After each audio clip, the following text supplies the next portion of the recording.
আজকে কি কি করলাম দেখতে হলে সম্পূর্ণ ভিডিও দেখতে হবে আপনাদের। বাসা থেকে বের হয়ে দেখি প্রান্ত আমার গেটের সামনে, তাই বেশি দেরি না করে আমার সাইকেলটি নিয়ে কিন্তু এখন কিন্তু প্রান্তর সাথে কিন্তু কাশিমপুর যাব। আর আজকে কিন্তু মাদার্স ডে, তার জন্য কিন্তু ওর মায়ের জন্য কেক কিনবে। তো আমি কিন্তু এখন কাশিমপুরে এসে বললাম, আর কাশিমপুরে এসে কিন্তু সেই কেকের দোকান থেকে কিন্তু একটি কেক নিয়ে নিব। তো একটি কেকে কিন্তু নাম লিখে দিব, তার জন্য কিন্তু প্রান্ত কিন্তু এখানে নাম লিখে দিচ্ছে। তারপর কিন্তু সে সেই নাম অনুযায়ী কিন্তু কেকটিতে এখন নাম লিখতেছে। তারপর কিন্তু কেকটি হাতে পাওয়ার পর কিন্তু আমাদের সাইকেলটি নিয়ে এসে পড়ি কাশিমপুর ফুড লাভার্সে। এখানে আমাদের দুটি সাইকেলটি রেখে ভিতরে গিয়ে দুটি বার্গার অর্ডার দিয়ে দেই।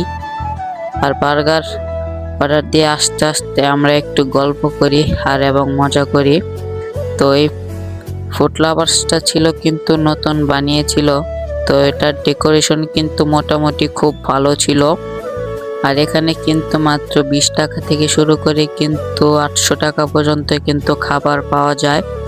অবশেষে কিন্তু আমাদের বার্গার চলে আসলো, আর আমরা কিন্তু এখন খাওয়া শুরু করে দিব। তার জন্য কিন্তু আমাদেরকে কিন্তু একটি হ্যান্ড মাস্ক দিয়েছিল, আর সেই হ্যান্ড মাস্কের মাধ্যমে কিন্তু আমরা খেয়েছিলাম। আর খাওয়া দাওয়া শেষ করে কিন্তু প্রান্তর বাসায় চলে যাবে, এর জন্য কেক কাটবে, আমাকে নিয়ে যাবে। তার জন্য কিন্তু আমাকে জোরাজুরি করলো, আমি কিন্তু যেতে চাচ্ছিলাম না। অনেকক্ষণ জোরাজুরির পরও কিন্তু যাইনি, কারণ আমার একটা কাজ ছিল তাই।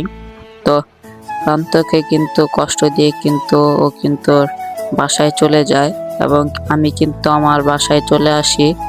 আর আজকের ভিডিওটা ছিল এ পর্যন্তই।